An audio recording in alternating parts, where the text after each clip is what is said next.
Mr. Chair, mag-ikot ka sa palengke, itataya ko na sweldo ko, bonus ko, pati bahay ko. Wala kang mabibili na lintik na less than 50 pesos. Bihira po, Mr. Chair. Pinagbobola tayo ng mga hinayupak na ito. I'm sorry for my language, pero niloloko tayo somewhere else eh. Magandang araw po sa inyo lahat, Luzon, Visayas, Mindanao, pati na rin po sa mga kababayan natin mga OFW. Welcome po sa mga PDTV. Usapang bigas po tayo. Nagalit po si Congressman Erwin Tulfo sa mga hinayupak na ito dahil sa pagmamanipula po sa presyo ng bigas. Kung inyo pong maaalala, binabaan po ang taripa sa mga pag-i-import po ng mga imported na bigas para daw bumaba yung presyo nito. Dahil nga doon sa pangako ni Pangulong Bongbong Marcos na 20 pesos kada kilo, sinusolusyonan niya, yung nga lang hindi kayang ibigay yung 20 pesos. So ang target nila is at least 29 to 30 pesos per kilo. Pero dito nagalit si Congressman Erwin Tulfo dahil tila mali po yung mga sinasabing mga presyuhan po nitong mga importer at mga retailer po ng bigas. So parang nagtatakipan po itong mga hinayupak na ito dahil sa sinasabi nila na ang presyuhan daw ng binibenta nilang bigas is around 45 pesos per kilo lang, which is malayo po sa mga nangyayari talaga pag ikaw ay nasa palengke dahil nag-range po ang bigas from 50 pesos hanggang 60 pesos per kilo. Kaya dito hindi po napigilan ni Congressman Erwin Tulfo na makapagbitaw ng hindi magandang salita tulad nga ng matawag niyang mga hinayupak itong mga nagko-control o mga nagmamanipula dito sa presyo ng bigas. So ito, panoorin po natin si Congressman Erwin Tulfo kung paano niya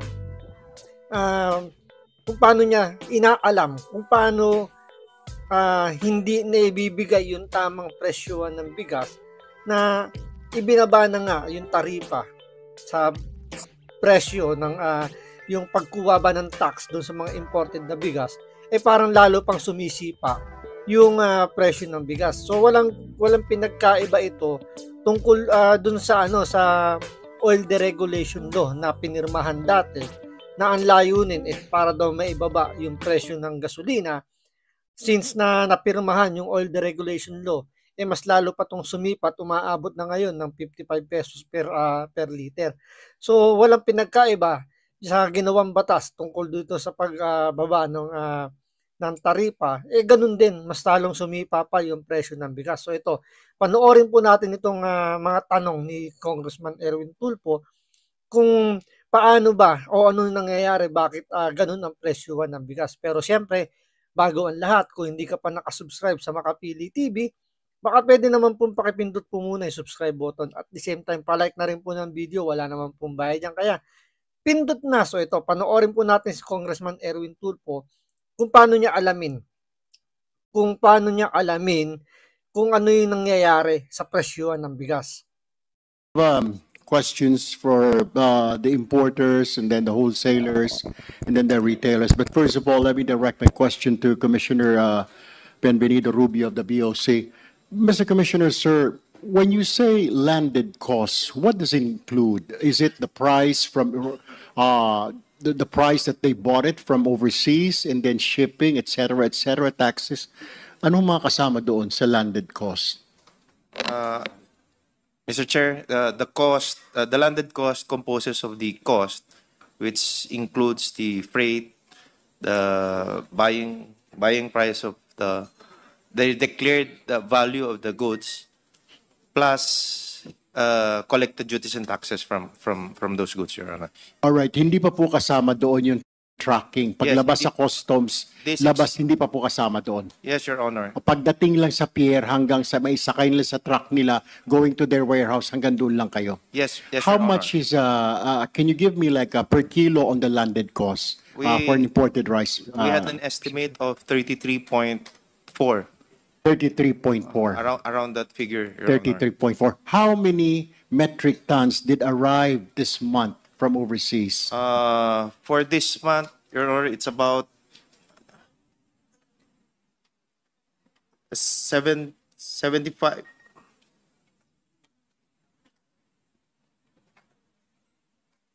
It's about 73 73,000 metric ton, Your Honor.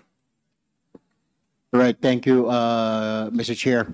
Let me now direct my question to the importer. Any importers can answer my question. My question, Mr. Chair, for any of the importers lang po, siguro si Ma'am Chu, right? Do you know anything? How much from your importer, from your client, importer po siya, di po ba? Magkano po ang pasa niya sa wholesaler? You said yung client mo is just a mere importer. So magkano po ang pasa niya sa client niya? We're talking about 33 pesos something. Magkano po ang pasa niya? Because we're trying, Mr. Chair, what I'm trying to establish here, merong po nagmamanipulate ng price. So kung 33 po something ang landed cost, then nasa 33, dadagdag si importer ng presyo, tracking, etc.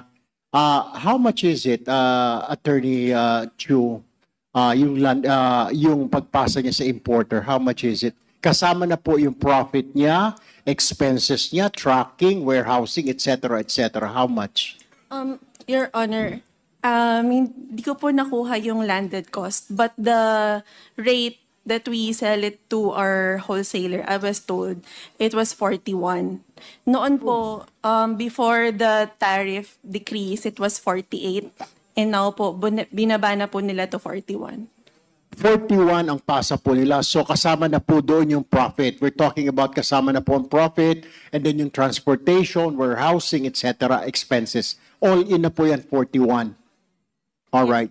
Ang pasa niya po sa wholesaler or pasa niya sa retailer? Wholesaler lang po. They don't sell to retailers. Okay, so 41 po wholesaler. All right.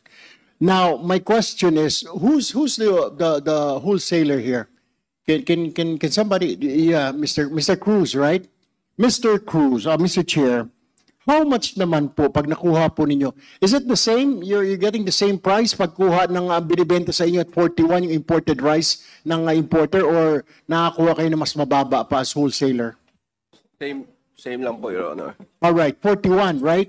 Magkano po ang pasa na ninyo sa retailer, sa mga retailer ng bigas po at 41? Magkano po ang pinapatong ninyo? Ang pasa lang po, ang 35, between 35 to 40 po ang presyo namin. Ano, Between 35 to 40 per kilo. 35 to 40 ang ibinibenta nyo po sa retailer. Saang retailer po yan? Saan po, anong grupo po na retailer ang binibentahan nyo ng 35 to 40? Sige na po, sir. Mga walk-in lang po yung buyer namin. Ano po? Walk-in lang po, walk-in. Walk-in. Walk-in. Walk-in. So 35 to 40 per kilo. Anong klase yun? Broken, well-milled, etc., etc.? What is it? Broken po, broken. Broken. 35 to 40 per kilo. Now, Mr. Chair, did we invite any retailer here, Mr. Chair?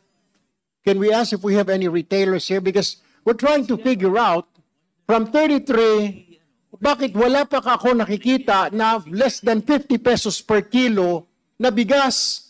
Puro 50 hanggang 60. Pag bumili ka nga ng 45, nag-inspeksyon kami ni speaker, siguro para pakitan tao, naglabas ng 45, pero tinanong mo, pwede po 2 kilo lang ang pwede ibilhin kong. Pero pag 50 o 60, maski na 50 sako, walang problema. So we're trying to figure out sino. So if you're selling at 35 to 40, where's the retailer? Did we invite any retailer, Mr. Chair? May retailer po tayo. And the retailer association or group come forward? Because we're trying to figure out saan po dito ang pumatong na napakalaki. Pasensya na po. Meron? Yes, Mr. Chair, I think I saw si Sir Orly, the former president of Grecon. Sa retailers po yun, Kong Erwin, Saan po sila, Mr. Chair? nandyan yata. Sir, ayan. Retailer, sir, di ba? Tama po.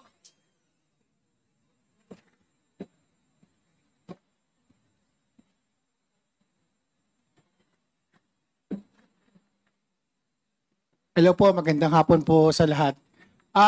Si Orlando Manuntag po from Grains Retailers Confederation of the Philippines. Yung po sa presyo po na nakukuha po ng mga retailers po sa Bulacan, ito po kasi yung pinakamalapit po sa Manila eh. Usually po, nakakabili po yung mga retailers ng 38, papasa naman nila ng plus 4 pesos or 5 pesos. So nasa market po ng 42 or 43. Ito po yung mga broken. Yun naman po mga well-milled rice, nabibili po nila ng 1,950, that is 39 pesos po or 40 pesos. Nabibinibenta naman po sa market ng 44 or 45 pesos. So yun po yung nangyayari po ngayon sa kasalukuyan po. Pero, Mr. Chair, mag-ikot ka sa palengke, itataya ko na sweldo ko, bonus ko, pati bahay ko. Wala kang mabibili na lintik na less than 50 pesos. Bihira po, Mr. Chair. Pinagbobola tayo ng mga hinayupak na ito. I'm sorry for my language, pero niloloko tayo somewhere else eh. Nakita, sinabi na ng customs 33, sinabi na nga ng wholesaler 35 to 40 ang benta niya. Bakit sa palengke na 50? Are you saying, Mr. Chair, 10 pesos ang kita mo, 40, 50, 20 pa nga hanggang 60? Saan nangyari? I mean, where are all the savings? Yung bumaba ang presyo sa world market according to NEDA, according to PSA. Bumaba yung taripa 15%. Yung savings po nasaan napunta? Dapat po sa tao po yun, hindi binabaan ng Pangulong Marcos yung taripa para kumita kayo, binabaan yung taripa para kumita yung tao. Nasaan? You have to explain that now here kasi kayo po yung retailer, sa inyo ang mukhang sa inyo ang problema. Because the wholesaler is saying 35 to 40. Pagdating sa inyo, sinasabi mo may 42. Wala po ako nakitang 42. Nag-ikot po tayo ngayon. I'm sorry, Mr. Chair. Nag-ikot po tayo doon. Nagtanong-tanong kami. Sinasabi, 2 kilo lang po pag 45. Pero pag bumili ka ng 50 pesos o pataas, pwede ka bumili ng 50 sako na bigas. Why is that, Mr. Chair? Yun po, totoo yung sinasabi ni Congressman Erwin Tulfo. Sa palengke ngayon, halos wala kang makikita na below 50 pesos. So dito nakikita natin na parang nagtatakipan itong mga from importer hanggang dun sa retailer. Pero pag tinanong mo yung mga nagtitinda sa palengke, mga nagtitinda sa sari-sari store, which is ang tubo lang naman nila dyan, sa kada sako ng bigas na binibili nila na 25 kilos yata yun or o yata mga ganun is 100 pesos lang naman ang kita doon per sako, 100 pesos. Kung i-divide mo yon, dapat hindi aabot yung presyo sa per kilo ng 50. So ibig sabihin to parang pinalalabas dito nitong mga importer dito, ng mga wholesaler dito, na ang kumikita ng malaki is yung mga retailer na nagtitinda sa palengke at saka sa mga sari-sari store. Which is parang napakahirap naman paniwalaan. Dahil yung mga nagtitinda sa palengke, humahango lang naman ng paninda yan. Kaya nga rito, itataya ni Congressman Erwin Tulfo yung kanyang sweldo at bonus, pati ang kanyang bahay. Mapatunayan lang na mali, yun, hindi totoo yung sinasabi ng mga to, na yung presyo is talaga nasa 45 pesos lang. Totoo rin yung sinasabi ni Congressman Erwin Tulfo na kapag 45 pesos per kilo, may makita ka dyan, aside dun sa kadiwa. Kasi sa kadiwa talagang limited lang yan dahil ginawa lang naman yung kadiwa para lang masabing merong murang bigas dyan. Pero in reality, sa palengke, kapag nakakita ka dyan ng below 40 pesos, below 50 pesos, limited lang yung pwede mong bilhin, hanggang 2 kilos lang. Kagaya na sinasabi ni Congressman Erwin Tulfo. So, dito talagang halatang-halata na may nagtatakipan dito, meron nagmamanipula ng ng presyuhan. Kaya nga ang maganda naging suggestion dito ni Congressman Erwin Tulfo na mag-imbita ng mga retailer, mga asosasyon na nagtitinda ng bigas sa palengke para magkaalamanan na kung magkano talaga yung nakukuhang patong o magkano yung kinikita lang o magkano yung patong na ibinibigay ng mga kinukuhanan ng mga nasa palengke.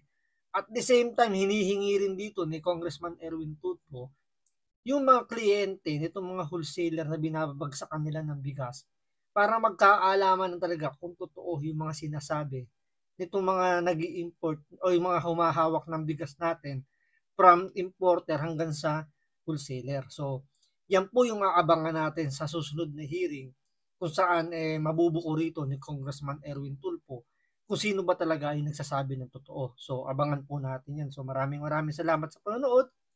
Ingat po kayo lagi. God bless.